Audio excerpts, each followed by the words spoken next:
எல்லாருக்கும் வணக்கம்ங்க. என் கையில் என்ன இருக்குது? பனியன் இருக்குது. வேறு என்ன?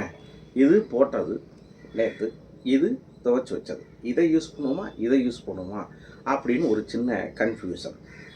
அப்புறம் ஒரு முடிவுக்கு வந்தாச்சு. என்னது, இதையே யூஸ் பண்ணுவோமே, எதுக்கு உடனே தூக்கி போடுவானே அப்படின்னு ஒரு முடிவுக்கு வந்தாச்சு. எதனால இந்த முடிவு அப்படின்னா, சண்டை நடக்குல்ல.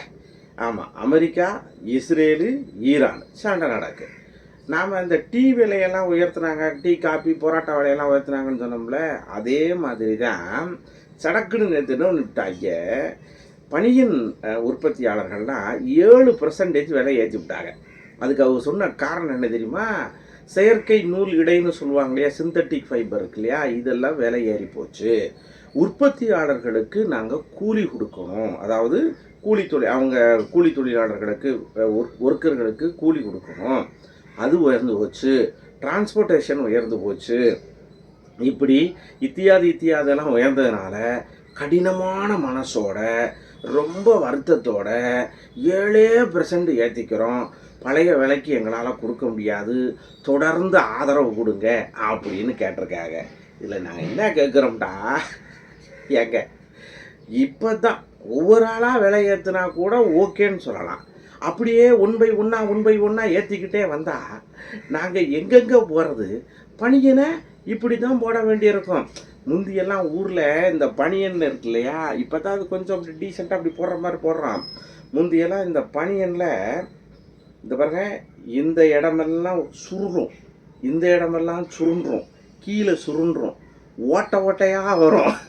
அப்படி 1000 கண் பானை மாதிரி ஓட்டை இருக்கும் அப்படியே அந்த பனியனில். அப்படியெல்லாம் போட்டிருக்கோம் நாங்கள். இப்போ சரி கொஞ்சம் அப்படி இப்படின்னு யோசிக்கிற நேரத்தில் எங்களை பழையபடியும் அந்த பக்கம் கூட்டிகிட்டு போகிறீங்க. இது உங்களுக்கு நியாயமா? போர் நடக்குது தான், நாங்கள் இல்லைன்னு சொல்லலை. மூலப்பொருள் தட்டுப்பாடு வர்றது தான், சரின்னு சொல்லலை.